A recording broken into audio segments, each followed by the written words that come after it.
Pas percé, bah écoutez, voilà, ça devait arriver, ça devait arriver. Bah, je me suis fait, soit la poste a été indélicate, soit le vendeur a été plus qu'indélicat. Auquel cas, ça va mal se mettre. Voilà, bah écoutez, j'ai reçu, après l'essai, je me suis dit, putain, il y a quand même beaucoup d'eau dans le truc, j'ai quand même rien fait. Et en fait, il y a une fêlure, et tu vois qu'elle a été masquée par après, donc il le savait. Une fêlure qui fait tout ça, et du coup, c'est non étanche.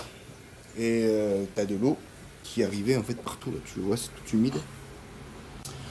Donc je vais gentiment proposer au monsieur de lui renvoyer. J'espère qu'il va me rembourser. Sinon, Lyon, c'est pas très loin, hein. Et puis quand je me déplace souvent là-bas, on ira voir. Voilà. Comment ça se passe? Donc bon, après, a priori, fortiori, bon, j'ai pas le tiré dessus, mais c'est quand même moins beau à voir qu'un catamaran. De toute façon, de facto, je suis pas forcément super intéressé par le kata. Donc voilà. Allez, à plus pour la suite des événements. Allez hop, pas percer, bah du coup se colle à la réparation. Je pense qu'effectivement il y a eu un petit choc sur le colis, donc du coup ça a rouvert une fissure. Bon après ça me dérange pas trop, hein. J'ai fait 15 ans de planeur, de composite, donc je sais faire à peu près réparation composite, enfin j'espère. Donc la stratégie quand vous avez une fissure comme ça ouverte, c'est que d'un côté il faut l'ouvrir. D'accord? Vous arriverez jamais rien à imprégner ou à remettre de la résine sur une fissure qui vient juste d'être raclée. Donc vous êtes obligé, oui, de faire plus de mal que de bien. Donc là j'ai passé un coup de fraise derrière et j'ai ouvert un peu plus la fissure. De l'autre côté, je vais y mettre alors de l'époxy spécial qui est très liquide et qui va servir à imprégner un tissu. Donc là c'est la marque, j'ai pris ça chez un revendeur, ex-revendeur de planeur. Donc c'est du R&G, c'est la meilleure marque on va dire sur le point de vue modélisme. Donc c'est hyper liquide et ça va servir à imprégner du tissu. Ici j'ai pris du 80 grammes par mètre carré, dont je vais couper deux trois laits que je vais venir par derrière imprégner, coller avec cet époxy que je vais mettre aussi un petit peu bien abondamment du côté bien avant, comme ça elle va rentrer dans la fissure. Et de l'autre côté, une fois que ce côté sera fait, recalibré, refait, de l'autre côté, on va simplement boucher, comme elle sera recollée, on va simplement boucher avec de la résine, cette fois-ci classique, bicomposant qu'on achète chez Casto, avec gorgé de micro-ballons, donc qui va donner un peu plus d'épaisseur. On va relisser, on va remettre dans le trou, on va bien nettoyer, et un petit coup de pinceau derrière, ça devrait être tout propre, tout beau. Et j'espère ne plus avoir trop de fuites dans le bazar. Je ferai peut-être un timeline sur la réparation, voilà, pour un peu inaugurer d'autres choses. Voilà, allez, à plus ou à tout de suite pour la réparation. Allez, APRC pour un petit tuto des composites pour préparer ce joli petit bateau. Donc, première chose, acheter de la bonne résine époxy, l'époxy de lamination. Donc elle est ultra liquide, contrairement à ce qu'on achète en tube, je crois qu'on est là, voilà, en tubes qui sont très épaisses, qui servent à rien, qui n'arrivent pas à imprégner vos tissus. Donc ça, c'est acheter de l'époxy de lamination. Le R&G, voilà. Quand on utilise de l'époxy, comme tout époxy, vous avez donc des proportions à respecter. C'est pour ça que vous avez un durcisseur et une base et un durcisseur qui n'ont pas le même volume. Durcisseur, base. Et il faut mettre, pour 100 de base, vous mettez que 40 de durcisseur en poids. C'est pour ça qu'il faut vous avoir une petite balance, qui coûte trop pour rien, hein. Petite balance qui va jusqu'à 500 grammes, qui est très précise, parce que là, on est globalement quand même au gramme près, pour que la réaction chimique se fasse de manière optimale. Sinon, vous risquez de foirer, et puis ça va pas tenir, ça va pas sécher, ça va rester mou, et c'est pas forcément ce qu'on veut. Donc, une fois que j'ai donc mon durcisseur, en général, on pèse notre fibre et on fait autant de résine que de tissu. En tout cas pour le tissu de verre. Ce qui est pas juste pour le tissu de carbone où on en met un peu plus. Donc là, je vais peser. J'ai préparé mes tissus avant. Donc dans là j'ai à peu près 30 grammes, donc je vais faire 30 grammes de résine. Donc tout ça, ça va faire du poids, hein. Au minimum vous aurez déjà 60 grammes dans le cul de plus pour le bébé. Bon, ce qui n'est pas dérangeant. Ok. Donc j'ai fait des coupons de tissu 80 grammes. Et pour le dessus et pour la résistance, j'ai dû charger aussi, couper à 45 degrés pour avoir une meilleure adhérence en 160 grammes. Donc c'est vraiment plus épais. Vous voyez la différence, hein. On est largement plus épais. Plus lourd aussi, 2 fois plus lourd. Donc, une fois qu'on a bien découpé, hein, il faut avoir dans l'esprit qu'une fois que c'est mélangé, il y a une réaction chimique qui va se faire. Ici, je crois qu'on en a pour 20 degrés, on en a...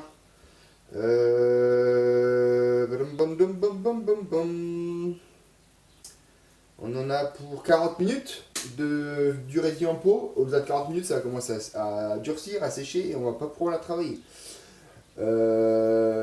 Durcissement 40 minutes, séchage 24 heures. Voilà, ça c'est ce qui est marqué sur la petite sur le petit liquide.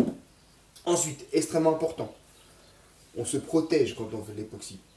On met un masque, pas un masque de poussière, un vrai masque qui respire, qui est bon pour les amines. Ce qui est toxique, ce qui est dangereux, qui est allergène. Hein, vous voyez ici, il y a quand même des cryptos qui sont pas super sympathiques, corrosifs, attention, toxiques. Donc on s'équipe, le respiratoire et surtout les mains. D'accord? Et les gants, j'en ai une tripotée parce que chaque fois que vous allez toucher un truc, vous allez en enlever. On va en refaire. Donc voilà, bon, là j'ai fini avec mon petit rôle de papa, mais bon voilà, c'est hyper important. Moi je travaille dans la peinture. Si je vois un mes gars qui n'a pas son masque, il se prend attaquer. C'est clair et net. Il ne travaillera plus forcément avec moi. Ok? Donc c'est hyper important. L'énergie peut vite survenir et puis c'est franchement désagréable. Ça fait de l'eczéma, ça pique, ça sointe. Donc ça, masque, gants, c'est le minimum. Lunettes aussi. Bon là, on va pas travailler sur la projection, donc on va faire ça tranquillement avec le petit pinceau. Donc j'ai pas forcément besoin de lunettes, mais normalement vous mettez vos lunettes également si vous faites des choses un peu plus avec du pinceau, des rollers ou des choses comme ça. Quand vous allez étaler, vous évitez d'avoir de l'époxy dans les yeux, c'est quand même beaucoup mieux. D'accord. Donc voilà pour les explications, les mises en garde. Je vais mettre en route le timelapse, donc ça va s'accélérer, je vais essayer de mettre un petit peu de musique là-dessus. Voilà, donc je pense que globalement la stratégie elle va être celle-ci. Donc je vais commencer par la partie dents. Alors vous voyez ici, il n'y a pas grand place, hein, donc c'est tout au fond que ça se passe. Donc je vais y glisser, je vais faire mon mélange, je vais prendre une pipette, je vais aspirer, je vais déjà en mettre une bonne quantité au fond, qu'elle puisse s'imprégner dans la fissure, d'accord? Une fois que j'ai ça, je vais mettre 2 couches de 160, une couche de 80, d'accord? Que je vais imprégner, que je vais passer, imprégner et essayer de mettre en place. Et là, je pense qu'on va commencer à venir à être sympathique. Et ça, je le fous la paix. De l'autre côté, ici, vous avez vu, c'est quand j'ai fait ma nervure. Je vais remplir ici d'époxy micro-ballonnée, d'accord? Donc épaisse. Et ça va permettre de faire ensuite mettre une couche de finition là-dessus, un bout de plastique tenu par du scotch et ça va faire quelque chose de plat, de joli. Il aura juste fait un petit coup de pinceau de Tamiya et ça sera normalement à peu près nickel. Voilà pour, j'espère, récupérer l'étanchéité du bazar et réparer le chouchou. Ça va? Dis bonjour Simon. Bonjour. Allez, à tout à l'heure pour le time-lapse, tout de suite d'ailleurs.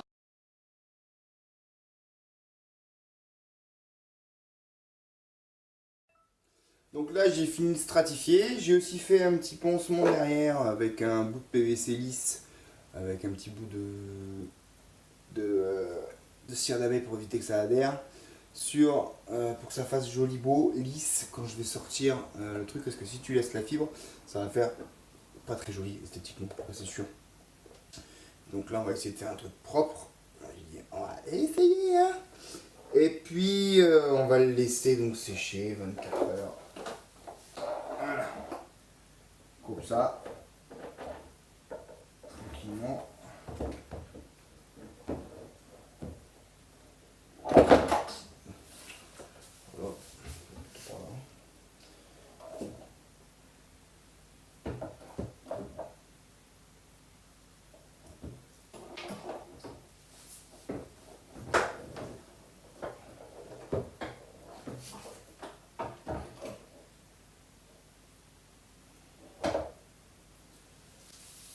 Voilà. Bon, bah voilà, on va voir le résultat tout à l'heure. Allez, ciao, à demain. Donc, un peu moins de 24 heures parce que c'est un peu comme le boxing, hein. Une fois que tu as fait de la strat, t'as hâte vraiment de voir comment ça se passe. Donc vous voyez bien l'effet lisse que procure le PVC dessus. Bon, c'est pas trop mal, c'est pas trop mal. Je vais poncer un peu tout ça, je vais remettre en peinture derrière. Ça a enlevé, bavé. Il y a ça aussi un peu éliminé, c'est un peu bavé, c'est normal, c'est avec la pression ça a joué l'excédent. Mais là globalement, c'est tout lisse, normalement on n'a plus de fuite. Hein. Là, je serais étonné. Donc maintenant il n'y a plus qu'à remettre tout le bazar dedans. Et puis regardez si ça fuit.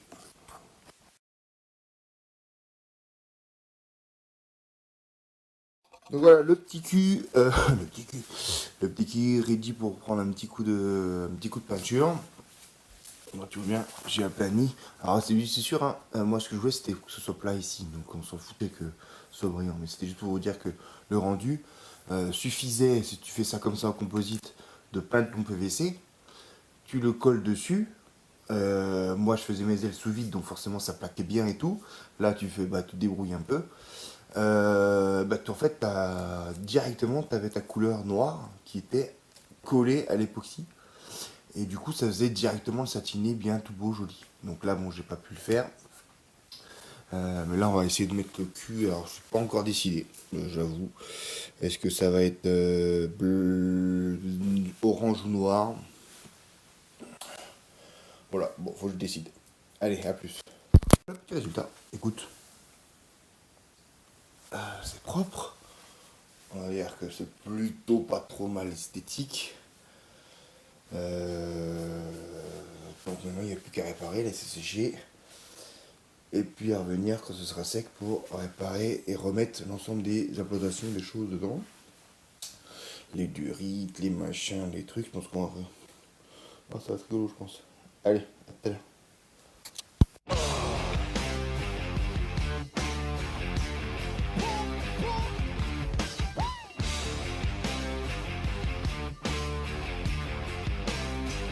Come on!